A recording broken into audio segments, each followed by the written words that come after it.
We are living in perilous times now.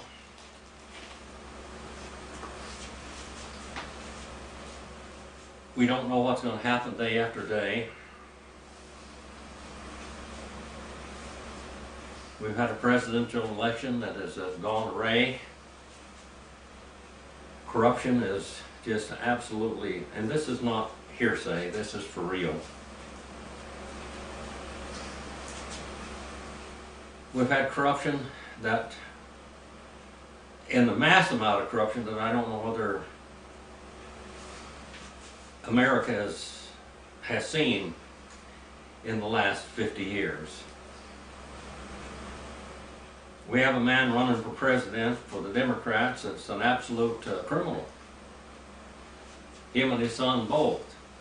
They should be arrested behind bars right now, but instead they're trying to take over the country. I read a book about a year ago that talked about the corruption in big cities. It was called The Irishman. It's the story of Francis Sheeran, a real close friend of Jimmy Hoffa, and how the Teamsters Union and the big bosses in the city worked together. Now this is about 47 years or so ago that this happened. But Francis Sheeran was head of a Teamsters Union local. And a lawyer came up to him, well actually a Republican candidate came to him and told him, well, since you are backing Nixon's re-election, I thought you'd let me speak to your candidates. And his name was Boggs. And Francis Sheeran said, well, you're against the union. He said, no, I'm not against the unions. Well, he said, I'll talk to them and see if they'll let you speak to the Brotherhood. And they came back and said, no, he's a Republican. And even though he's got no bad record against him, nothing at all, we just don't want to take a stand for him or against him. So, in the meanwhile, Joe Biden came by. Joe Biden was running for Senate, and he asked if he could speak to the Teamsters Union, to the Brotherhood, and he said, well, let me know, Francis Sheeran, let me talk to the directors and I'll let you know. And so they said, well, no, no problem. So we spoke to them, and unlike in the president election this time, he could speak well.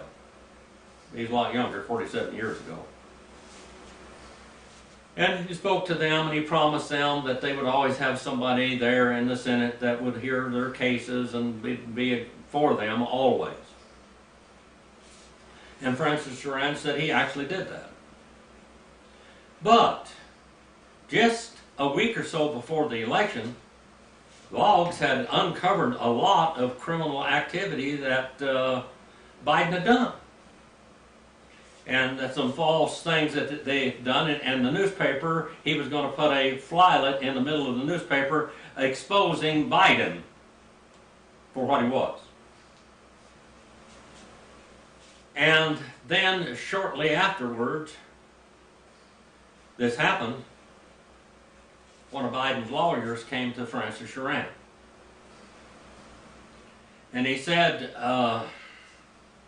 this newspaper is going to be read all over, and we don't want that issue to go out. We would like you to put up a picket line and a strike at that newspaper and not let it be delivered with the Teamsters.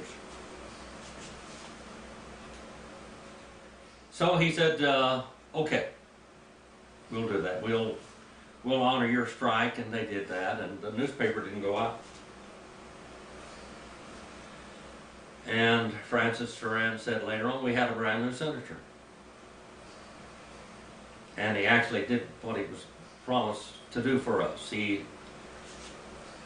brought an ear to the Senate and for us. But in the meanwhile, the newspaper head called Francis Sharand and wanted to know why that they were, this is before the election now, right before the election. And the head of the newspaper called Francis Sharand and says, call off the strike. He said, I can't do that.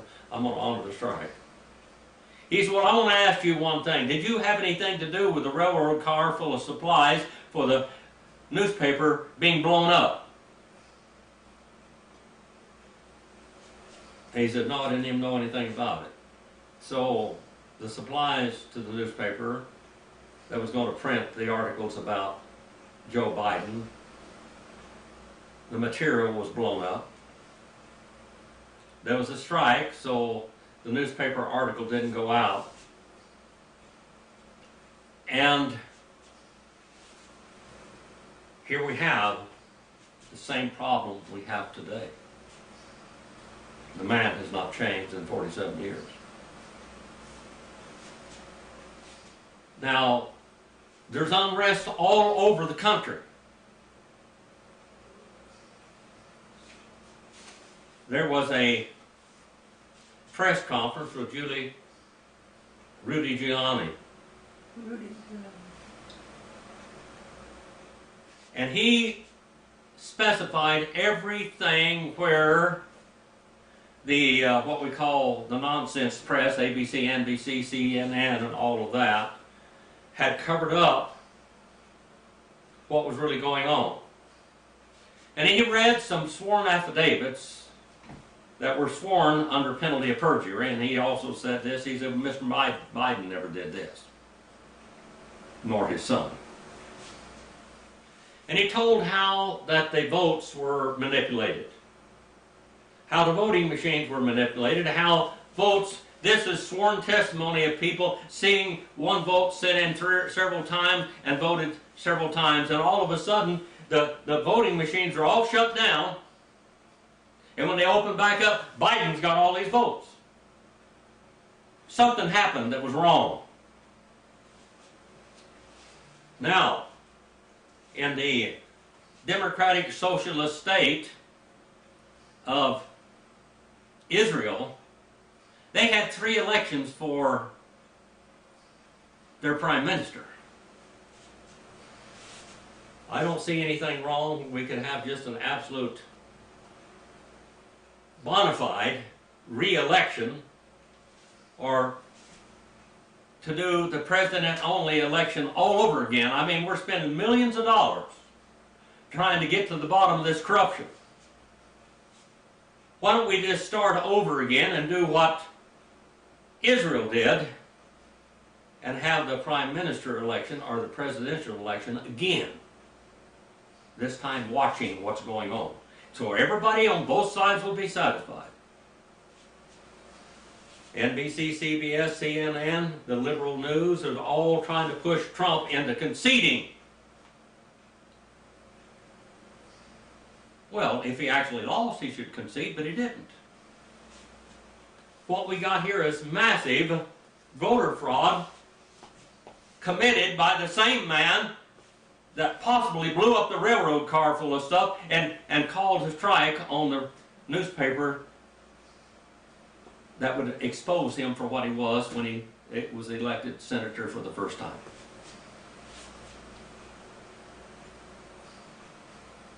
President Trump said how so many times, I've done more in 47 months than he did in 47 years. I don't think so, Mr. Trump. I think that man has been real busy making money for the last 47 years. You look through our history and you'll see, and I'll say this plain out, George Jr. stole the election in Florida, and many of you know that. He stole the second election. Well, it was one state, people. It was wrong.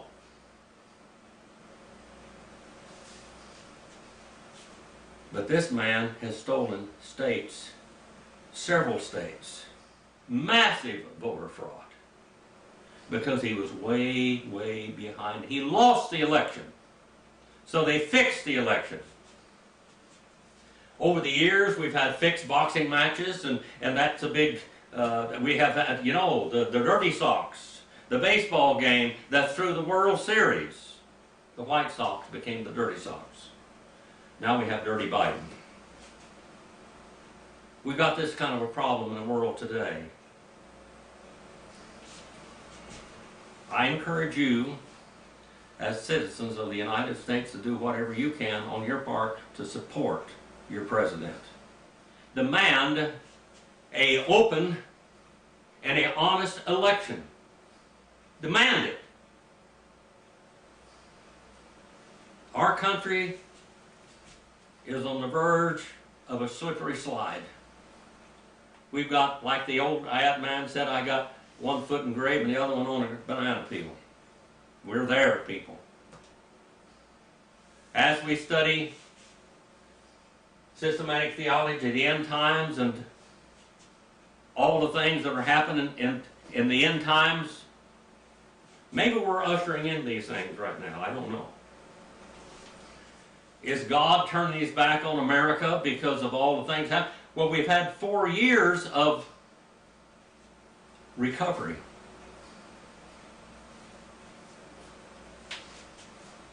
When President Trump, or when Donald Trump was running for president, the Republicans hated him and the Democrats hated him.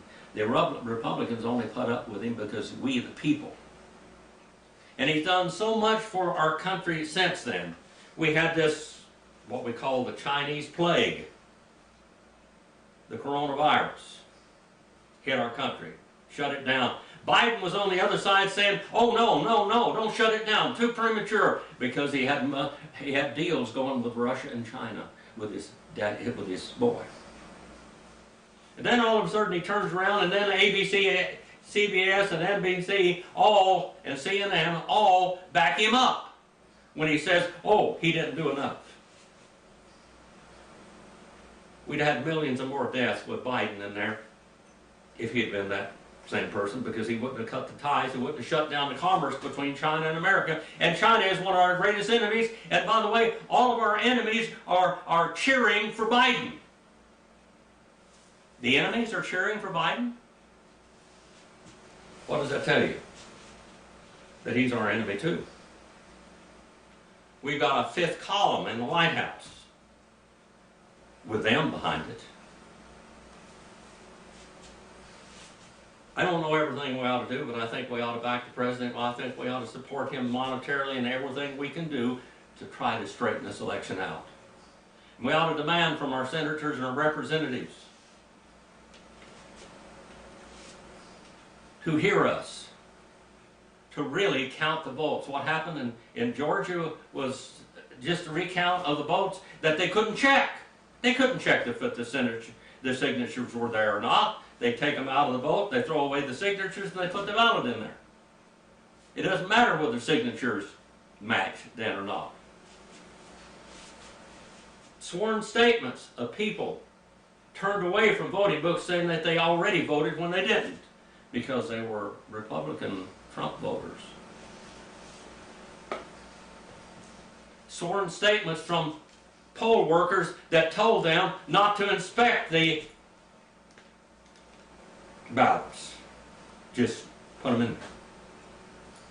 Sworn statements from people that said that there were trash bags and garbage bags and cans full of ballots thrown in all of a sudden in the middle of the night. Something wrong someplace, people. Something's wrong. And it's up to you to demand right. And we're going to be called racist. We're going to be called all kinds of things. Now, I'm American Indian. I'm not white, and I'm not a racist. What was done to my people was wrong. But I'm going to tell you something. I live in a country right now that I'd like to see. This is what's protecting us now from other people coming from the outside. All the way from the Civil War this way, we have had our country going downhill, except for a few presidents that turned it around. And a few great individuals in American history, like John B. Stetson, Teddy Roosevelt, and Franklin Roosevelt. Men like that, and one last one, I don't agree with everything that he does and everything he says, Donald Trump. He could sure be a lot more humble, but I'm going to tell you something, he had to be strong to face what he's had to. They talk about him not giving a peaceful transition from one to the other. Obama and all of the Democrats fought Trump all 4 years. It's never been a peaceful transition for him. Never. This is our little, what we might call current events. Little observation. If you could see here, I have a library here, and I have, I think, 7 foot high and 4 feet wide, 2 to 3 times in bookcases full of history and political science and Western civilization. I taught political science and Western civilization for 50 years. And brethren, what we see right now is an absolute, we had a coup with John Kennedy, whether you believe it or not. We've got another coup right now. It's a coup on the American people. It happened. It's happened before. And now it's happening again, and it's happening in your lifetime. I saw 2 coups in America because I'm older. What are you going to do for your president? What are you going to do for your country? What are you going to do for your God? We know where Biden and Kamala Harris stand.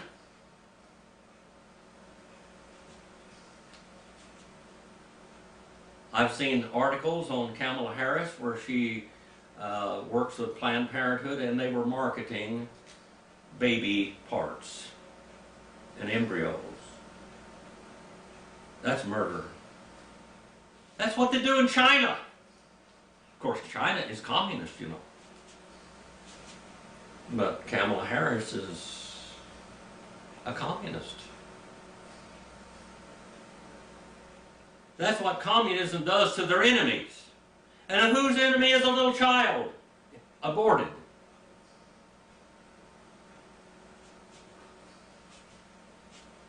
We're already having enough trouble with insurance companies not wanting to take care of the elderly. What will happen when all this happens? If all of this takes place, that this system is trying to implement in America.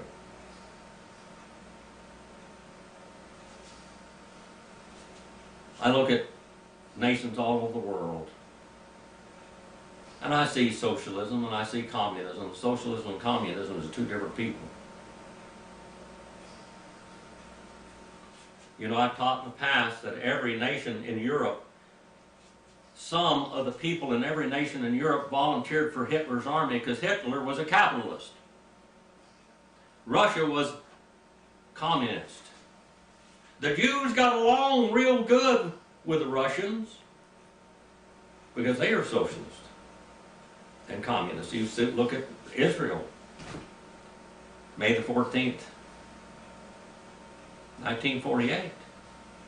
That's a socialist democratic republic. They got along real good. But what happened to them? They were kicked out of Russia and they were murdered in Germany and in other nations, wherever they put those death camps.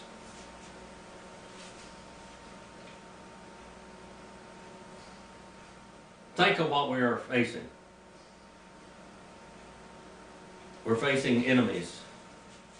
And our enemies want Joe Biden in the White House. Who do you want in the White House? The nation spoke, but the criminal institution overruled what you said. Our Heavenly Father, I send this message out to your people here in this country. I know the platforms of both groups. You know that I voted Democrat and I voted Republican, I voted independent all my life according to the man. Right now, the devil has his man, and Father, you have your man. We're all imperfect in every way. And I pray for President Trump. I pray for the people's voice to be heard. And Father, please forgive me where I failed you. And use this message of current events to touch your people's lives all over the world. In Jesus' name.